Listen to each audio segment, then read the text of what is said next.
বিকট বিস্ফোরণে উড়ে গেছে নির্মাণাধীন চীনের বাড়িটি। টিনের চালা ও বেড়া ছড়িয়ে ছিটিয়ে গেছে চারিদিকে। ঘরের ভেতরে এই সব জিনিসপত্র পড়ে থাকতে দেখা যায়। বোমা তৈরির উপাদান এগুলো। পাওয়া যায় কিছু স্যান্ডেল। ধারণা করা হচ্ছে বোমা তৈরির সময় বিস্ফোরণে উড়ে যায় বাড়ির টিনের চালা ও বেড়া। মারা যান সোহান ব্যাপারী নামে এক সন্তানের এই পিতা। প্রকৃত ঘটনা আড়াল করতেই তাকে দূরে মাঠে সরিয়ে রাখা হয়। এই ঘটনা শরীয়তপুরের জাজিরা উপজেলার বিলাসপুর ইউনিয়নের। জাজিরা উপজেলার বিলাসপুর ইউনিয়নের চেয়ারম্যান কুদ্দুস ব্যাপারী ও স্বেচ্ছাসেবক লীগ নেতা জলিল মাতবরের সমর্থকদের মধ্যে দীর্ঘদিন ধরে আধিপত্য বিস্তার নিয়ে সংঘাত ছিল।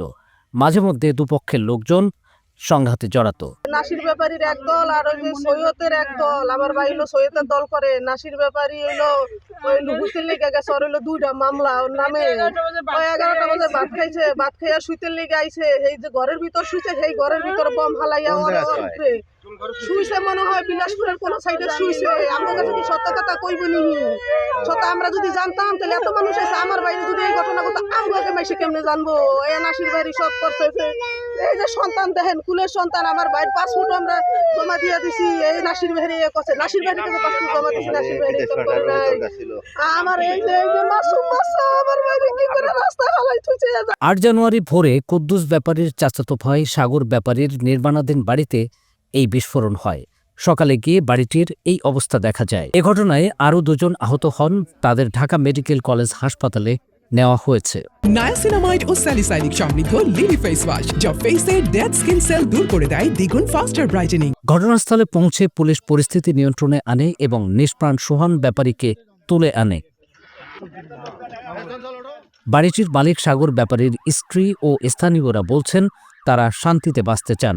অনেক রাইতে আওয়াজ পাইছি, বাবু সুদ্ধা চমকে উঠে বইয়া রয়েছি। আর কিছু দেখিও না, কিছু শোনার মতো আমার ক্ষমতা নাই। বুঝেন তো, আমার গরিব মানুষ, আমার ঘর গেছে, আমার আর কি ক্ষমতা আছে আমার বুঝার আর শোনার? কারেন্টের এই ট্রান্সমিটার ফুটে এরকম একটা আওয়াজ হয়েছে। আর আওয়াজ হইবার সাথে সাথে আমি উঠি বসি গেলাম। বসি যাওয়ার লগে লগে আমার বোনেরে কই, শিল্পীরে আমরা তো সকাল হয়েছে বাইরম কবু বখ তোমার দোয়া হট, আল্লাহরা বলা বখ তোমার দোয়া হট। তো ওই যখন এই বোমটা ফুটছে না কি হয়েছে এটা তো জানি না, দেখি যে এদিকে থেকে দুমা আইয়া আমি ডুঁড়ি পড়ে গেছি। পড়ে যাওয়ার সাথে সাথে দেখি যে অনেক মানুষ, আর বাইরেই না এর দূরাত বইনে, আর আমি কান্দি ঘরের ভিতরে।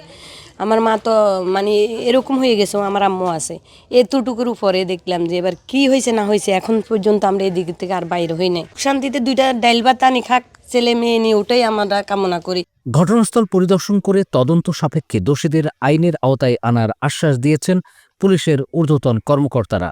এই ব্যাপারে হচ্ছে যে পরবর্তীতে আইনগত যে ব্যবস্থা, অবশ্যই এটা আইনের আওতায় আসবে। কারণ এটা যেহেতু বোঝা যাচ্ছে যে আগে পূর্বের ঘটনার সাথে যদি এই ঘটনার একটা সম্পর্ক পাওয়া যাচ্ছে যে আধিপত্যবাদ, এবং আপনারা অলরেডি জানেন যে এখানে 2টা গোষ্ঠীগত গ্রুপের ভিতরে বিরোধ আছে, যে বিরোধের কারণেই হচ্ছে তাদের প্রায় দেখা যায় এই ঘটনাগুলোকে তারা সংঘর্ষের পর্যায়ে নিয়ে যাচ্ছে এবং জনশৃঙ্খলা করতেছে। তো আমরা এখন তো ইনিশিয়ালি তদন্ত কাজ করতেছি, বিভিন্ন আঙ্গিকে কাজ করতেছে। আমরা আরও যারা বাহিনী আছে তাদের সাথেও দরকার লাগলে আমরা তথ্য শেয়ার করবো, এবং আপনাদের সাথে তো অবশ্যই যখন যে কোনো তাৎক্ষণিক তথ্য পেলে আমাদেরকে জানাবেন, এবং যাতে আমরা তাৎক্ষণিকভাবে ব্যবস্থা নিতে পারি। প্রশাসনের কঠোর নজরদারি ও পদক্ষেপই পারে এলাকায় শান্তি প্রতিষ্ঠা করতে।